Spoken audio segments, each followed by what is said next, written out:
Akkam jirtu daawwattoota keenya oduu amma nu geesse qabna waraanni bilisummaa Oromoo bara baraan amajjii tokko akka kabajaa jiru ni beekama jechuudha. Kanuma wal qabatee mootummaan Bilisiginnaa iddoo waraanni bilisummaa Oromoo amajjii tokko kabajuuf argame kamittuu tarkaanfiin akka irratti fudhatamu ergaa dabarsee jira. Dabalataan kitaaba Jawaar Mahammad namoonni iskaan godhan obbo Jawaar Mahammad ibsa gama Facebook isaaniitiin kenneen maqaa isaanii hin salphisu yookaan isaan hin qaanessu jedhee maqaa isaanii irra darbeef namoota kitaaba kiyya iskaan godhuun gara interneetaa PDF tti facaasan maqaa isaanii hin balleessu jedheetiin maqaa isaanii osoo hin saaxilin irra darbe jedhee jira. Dabalataan naannoo Harargee keessatti waraanni bilisummaa Oromoo hufnaa ol baay'atuun waraanni bilisummaa Oromoo akka malee akka ibiddatti Harargee keessatti faca'ee argamuun Bilisiginnaa yeroo ammaa kana waraana Harargee irratti labsuuf deemti. Harargeen uf qopheessuu qabdi. Akkuma beekamu diinagdeen biyyaa guddaan kan galtuun jechuudha. Harargee keessanii mi'aan gurguddaan biyyoota alarraa dooniin akkasumallee markabaan kan galu Harargee keessaani jechuudha. Kanaafuu yoo Harargee waraanni bilisummaa Oromoo qabate mootummaan kokkee qabama jedhanii waan yaadaniif Harargee guutummaan guututu waraana mootummaa irratti labsuuf deema. Mootummaa yeroo ammaa kana waraana irratti labsuuf deema. Kanan gurra isin buusa. Ijoon kanan gurra isin buusa. Kanan gurra isin buusa. Namoonni chaanala keenya faaraa taatan. Kanan gurra isin buusa. Namoonni chaanala keenya faaraa taatan. Subscribe godhuun miseensa maatii keenya ta'a. Viidiyoo kee kanan gurra isin buusa. Namoonni chaanala keenya faaraa taatan subscribe godhuun miseensa maatii keenya ta'uun dagatinaa. Viidiyoo laayikii godhaa. Yaada keessan komentii jalatti naaf barreessa. Egaan daawwattootaaf kabajamtoota jalqaba irratti kan waliin ilaallu waa'ee ummata Harargee irratti waraanni labsamu akka deemu oduu amma nu geesse kana kan isiniin geenyu ta jechuudha. Kanumaan haa eegallu. Akkuma beekamu jechuudha erga Jawaar Mahammad gara qabsootti deebi'ee sochii adda addaa mootummaa irratti qeeqa adda addaa geggeessuu eegale masaraa mootummaarraa kaasee hamma gandatti mootummaan kun sossa'uun yookaan kursiin jalatti hollatuudhaan jechuudha. Bakka hedduu irratti jechuudha sodaan guddaan hanga milishaa gandaa ga'utti waan uumameef jechuudha. Yeroo ammaa kana rakkoo guddaan mootummaan yookaan paartiin Bilisiginnaa keessa jiru jechuudha. Obbo Jawaar Mahammadii fi waraanni bilisummaa Oromoo yookaan ajajaa waraana bilisummaa Oromoo marroo dirribaa wal quba qabaatu hin oolanii jarri kun yoo wal quba qabaate guutummaan guututti akka nu kuffisuu danda'an yookaan akka mootummaa kana garagalchuu danda'an akkasumallee paartii keenya irratti illee akka dhiibbaa guddaa geessisuu danda'an ni beekama jedhanii waan yaadaniif jechuudha. Keessaafuu yeroo ammaa kana jechuudha gara Harargeetti jechuudha waraana labsuuf deeman jechuudha. Maaliif waraana gara san labsuu barbaadan? Yeroo ammaa kana waraanni bilisummaa Oromoo baay'inaan eessatti argama jedhanii akka isaan yaadanitti waan fakkeenyaaf kun waan isaan yaadanii gara Harargeetti baay'inaan duraan akkuma beekamu naannoo Wallaggaa fi Gujii kana keessatti sirriitti kan haalan argamu jechuudha. Amma immoo achi keessa cabsinee jira waraanni bilisummaa Oromoo amma kan humna qabu naannoo Harargeetti galee waan jiruuf Harargee keessa lafa qabaatee waan jiruuf jalqaba Harargee cabsuu qabna Harargee irratti waraana labsuu qabna jedhanii jechuudha irratti walii galamee jira jechuudha. Walgahii hanga dhiyoon tana muddee 23 irraa kaasee hamma har'atti geggeessaa jiran irraa jechuudha. Tokko kan irratti walii galame kana jechuudha. Oduun ijoon har'aa oowwituun jechuudha kan dhossaan lafa jalaan isaan oofaa jiran kana jechuudha. Daawwattoota kiyya wanni isaan achitti haasa'an hundumtuu jechuudha guyyaa guyyaan jalaa baate jechuudha. Dookumentariin hundinuu guyyaa guyyaan ergaan oowwituun nuuf ergamti jechuudha. Nulleen kallattiin kan isiniin geenyu ta'a jechuudha. Kanaaf uummanni Harargee jabeessee kan duriin daran hirriiba dhiisee of eeguu qabaa jechuudha. Maaliif gara san waraanuma bilisummaa Oromoo qofaaf gara san waraana labsanii kan jedhuu fi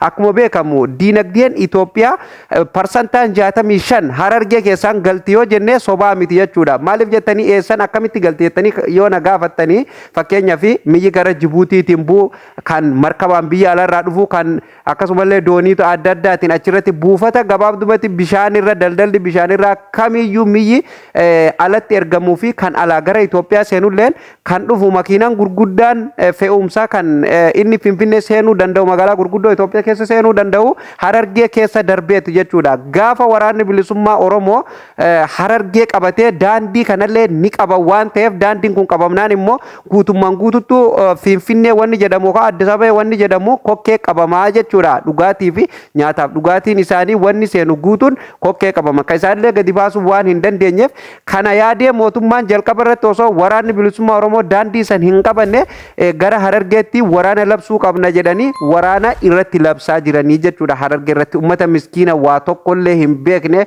waa tokko dalagata ufii malee waa tokko hin beekne akkanumaan immoo uummanni Harargee akkanumaan immoo uummanni Harargee parsantaan 65 kan isaan deeggaran bilisiginnaadha jechuudha. Bilisiginnaa deeggaran jechuudha. Osoma isaan akkanatti halkanii guyyaa deeggaraa jiranuu kunoo waraanni irratti labsamuuf deema jechuudha. Guyyaa muraasa boodan jechuudha. Hanga amma durallee lafa jalaan irrumatti labsamee jira. Haa ta'u kan duriin daran irratti akka labsamuuf deemu jechuudha. Eeruun nu geessee jirti jechuudha. Kanaafuu uummanni Harargee ufeeguu qaba.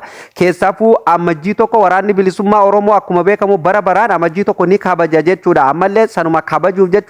Walamaaf qophaa'ee jira jechuudha. Waraanni bilisummaa Oromoolee gara tokkoon lolaaf qopheessaa jira. Gama tokkoon immoo amajjii tokko kabajuuf uf qopheessaa jira jechuudha. Mootummaalleen akka ibsa baaseetti jechuudha.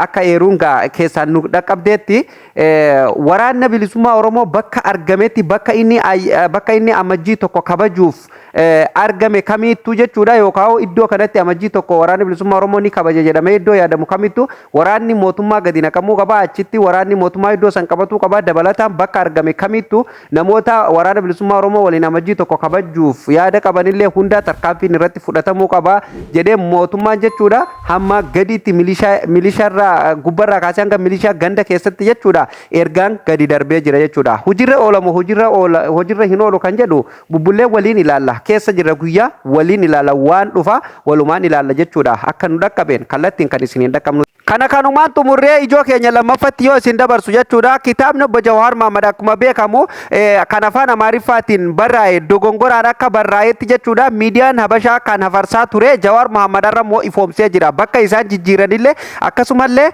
bakka kan kitaaba bakka inni barreessellee hundaayyuu wal faana poosti godhee jira jechuudha.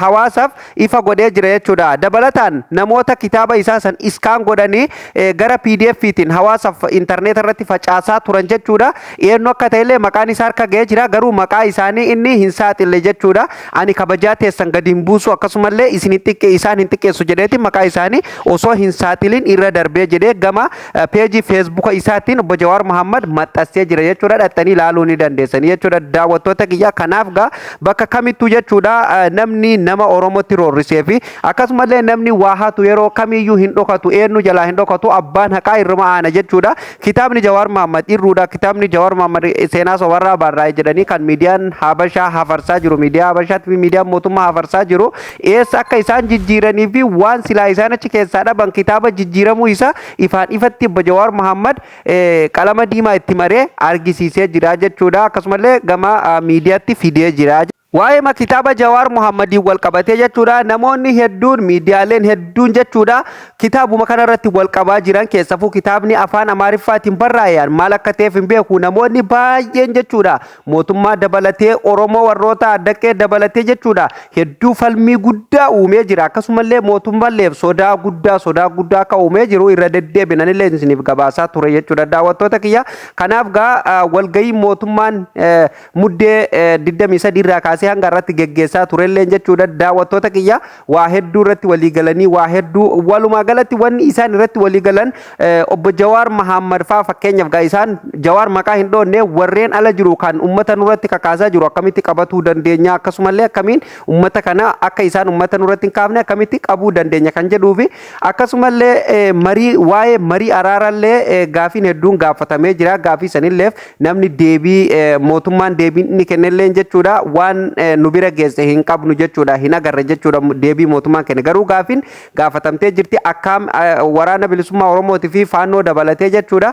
Akkasumallee paartii siyaasaa kamiyyuu dabalatee jechuudha waan isaan kanaan lafatti qabuu danda'an akkasumallee ammallee araaraaf waan deeman natti hin fakkaanne jechuudha akka dubbatamaa jirutti jechuudha. Sobaniituma isaan kana lafatti qabuudha malee yookaan waanuma tokko godhaniituma lafatti qabuuf karoorfataa jiran malee jechuudha waan tokko malee waan araaraaf deemanii natti hin fakkaanne. Marii sanirratti wanni dubbatame uummata akkaataa waraana bilisummaa Oromoo kana itti harkatti galfatanii fi akkasumallee akkaataa warreen paartii siyaasaa kana hundaayyuu itti walitti fiduu danda'an.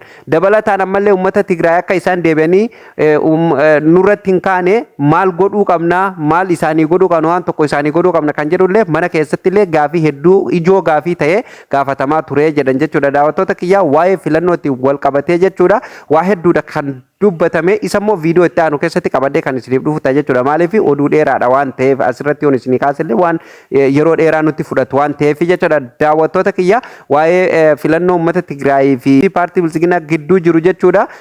Waa hedduutu dubbatame isallee kan isiniif fidu ta'a jechuudha. Daawwattoota kiyya kanaaf gaa waraanni bilisummaa Oromooleen iddoo jirutti uf eeguu qaba. Keessafuu uummanni Harargee jiru uf eeguu qaba. Kan duriin daran uf eeguu qaba jechuudha. Harargeen akka gaafa lola calii calanqoo akka bara 91 sanitti jechuudha caapuuf akka deemtu shakkii takka illee hin qabu jechuudha. Maaliif duraanuyyuu hin jirtu daran amma daaraa godhu akka deeman hubatamee jira jechuudha. Inumaa baramma Harargeen bar waraanaan qabamuun isii har'aa'u miti. Duraanuu waraanaan qabamtee jirti. Osoo waraanaan qabamtee jirtu amma immoo sanuma gubbaa waraana irratti labsuuf deemanii jechuudha. Duraanumayyuu bar mee manguddoo Harargee dawwalaati gaafadha. Bakka jimaa qamaatanitti Bilisiginnaa du'aayii godhaa jiran yaa rabbi Bilisiginnaa keenya kana katuru nu godi balaa irraa nu qabi ka jetti qaru ijanurraa qabi jaati Bilisiginnatti du'aayii godhaa jiraniin namni Bilisiginnaa osoo gisee jimaa gadi fudhatte amma yoo Bilisiginnaa maqaan dhawanne milishaa yoo mana kana keessa jiraate hin qamaatu jamboru waajira bultaaji ate saayiba shanee yookaan